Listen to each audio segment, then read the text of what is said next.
everybody. This should be a very quick video. It's just going to go over some of the things that I've been working on and some solutions to a problem.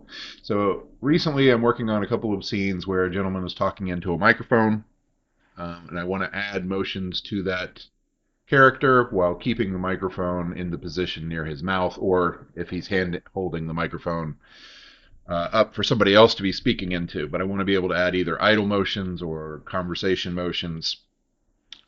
So very quickly, I've got this character here, and I'm just gonna pose him into a place. So let's pull that microphone up as if he is speaking. And out. That's pretty good right there. Let's close his hand around the microphone. Maybe pull it out just a touch. So essentially we've created, oh, not quite yet. Let's position hand. That's pretty good. So essentially we've created a pose here for our character to be speaking. Now, a couple of things. Using Motion Puppet, this is a super easy solution. We can go to talk. We could add explain, and then they have this characteristic here where we can mask out the body part that we want. So in this case, it will be the left hand or the right hand and the right arm. And here you can see he's speaking while holding the microphone. And that's great, but we have a limited supply of motions available through the Motion Puppet. I know in the past someone had adapted the Motion Puppet to be able to add your own custom motions, but I don't believe that works for either Iclone 8. I haven't had it working in a long time. And so the question becomes, how can I add motions, regular motions? Let's go down and take a look at one of the motions that I liked. Okay, so here I have a motion. Explain number 3, I think was talk number 3. Let's look at that one. Explain number 3. If I add this to our character, obviously the pose that we had goes away. He goes back to his standard, and here he is with that motion. So we've lost his pose where he was holding the microphone. I'm going to undo that. We're going to go back. Step 1, and the way I'm going to go ahead, we're going to go back into our edit motion layer. I'm going to copy the pose on frame 1, just so we have it. And then I'm going to set the position in the timeline to number 5, just specifically so I don't lose that pose. I'm going to go back and I'm going to add explain number 3. Okay. So here we are. Have that motion in place. I'm going to go into the timeline. I'm going to right click on explain number 3, and I'm going to go to sample motion clip to a new layer. Sample selected parts. I don't want every frame.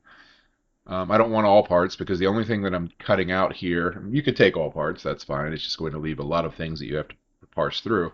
Sample selected parts, I'm going to look at his, let's see, his right arm and his right fingers. Those are the 2 parts that I want to see all the keyframes.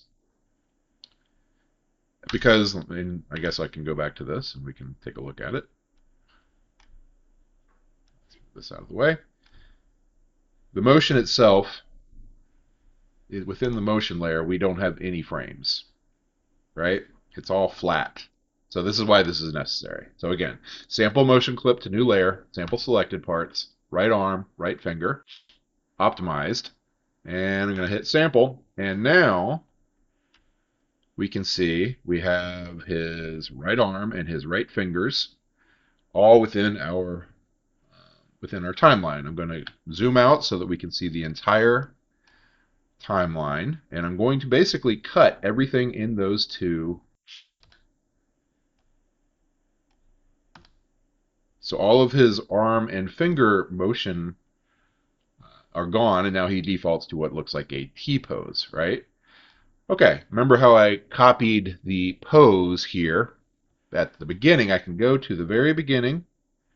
I'm going to grab that keyframe right here. Make sure I'm holding the very first frame of that motion, and I can now paste my pose And now when we scroll through, he's talking, and yet he's holding the pose with his left arm, I'm sorry, his right arm and his right hand because we've cut those out of the motion. So by pasting that pose back in, it has at the very beginning keyframes for his hand and his arm that will hold steady throughout the entire motion. And that's actually exactly what we wanted for this kind of motion. You could do this for other motions, like let's say you have a character holding a briefcase or a suitcase and you have him walking. You could cut the same clips out of his arms and his hand so that he will continue to hold the suitcase as he walks or as he does other things. This is also good for if he's holding a box or doing something with his hands. Um, it's good for a lot of things, especially when you can't find the solution through the motion puppet. And that's really all I have. Very quick. I know a lot of people already know this, but I did not.